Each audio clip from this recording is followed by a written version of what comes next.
It was Father's Day. We were driving down the turnpike, and we decided, let's go get a ticket, and it's a Mother's Day gift. And I said, that sounds good. And it turned out to be a $500,000 ticket. Or not. A scratch-off turned rip-off for one very unlucky lady. Kelly's Court is back in session. On the docket today, Florida's Anne-Marie Curcio thought she won a $500,000 jackpot on one of those scratch-off tickets. She goes to cash in, she and her husband all excited, and then she's told the winning ticket isn't worth the paper it is printed on. The state telling her, sorry, it was a misprint. So, should it have to pay her the money? Let's ask our panel, Fox News legal analyst and host of Cops and Cases on FoxNews.com, Kimberly Guilfoyle, and former prosecutor Jonna Spilbor.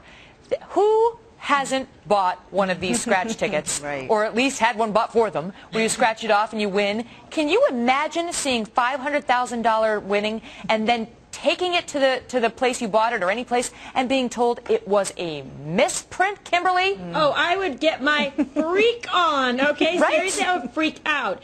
This is what I say. I consulted renowned philosopher Cuba Gooding Jr., and he says, show me the money, baby, or we're going to trial. These people were cheated. It's breach of contract. Equitable estoppel should come into play here. Unfair business practices, deceptive trade practices, the whole bit. They didn't do anything wrong. They paid the 20 bucks.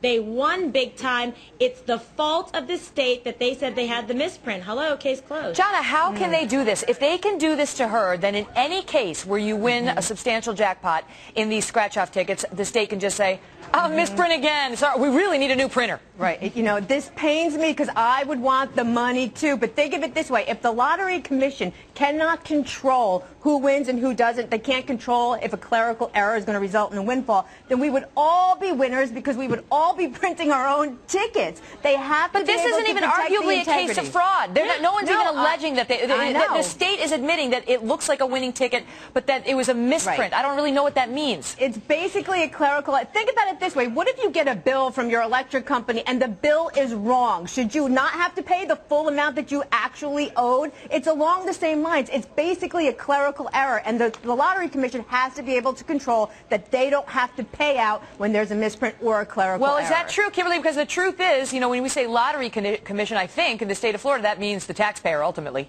Yes, but listen, I don't understand that. This is like stealing their money. They complied with their end of the bargain. It's a contractual arrangement. They paid the 20 bucks. They won. They should be paid. It was through no fault of their own, no breach on the part of the plaintiffs here, that they, in fact, shouldn't get this money. It's because the state messed up. You can't just say, oh, my bad, misprint. Really? They also didn't have any kind of disclaimer. They have a duty to warn and let the consumers know that perhaps there's been misprints or problems in the past. That's true. It's one thing if you buy the little lottery ticket and on the back it says sometimes there are misprints and this ticket is bought, you know, subject to the approval of the Florida Lottery Commission to say whether it's real. According to her complaint, none of that was on there. And so this poor woman, by the way, her husband just died in the midst of this legal battle. This poor woman buys this thinking, if I win, I legitimately win. That's what we all think when we buy the scratch-off ticket, Jonna. Right, and I agree. That's probably her best argument. The only thing I could say to counter that is, would she have not purchased the ticket if it had fine print that said, oh, by the way, if we misprint, you don't win? She still would have purchased the ticket anyway. What about that? Now, do we have the picture of the lotto ticket? She's keeping the actual lotto ticket,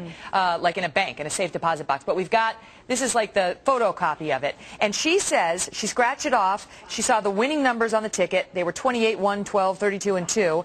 And then it showed that the prize was $500,000. Kimberly, is there any reason why the Florida Lottery would not settle this case?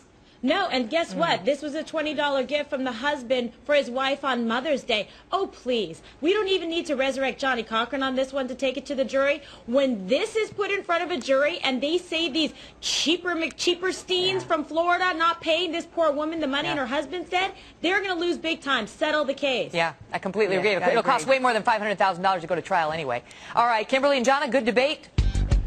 Word to the wise when you buy those scratch-off tickets. One final word for our viewers. This is just wrong.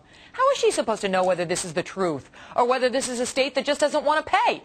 How about the state pays for its own mistake? No disclaimer, no warning, no fair. More in a moment.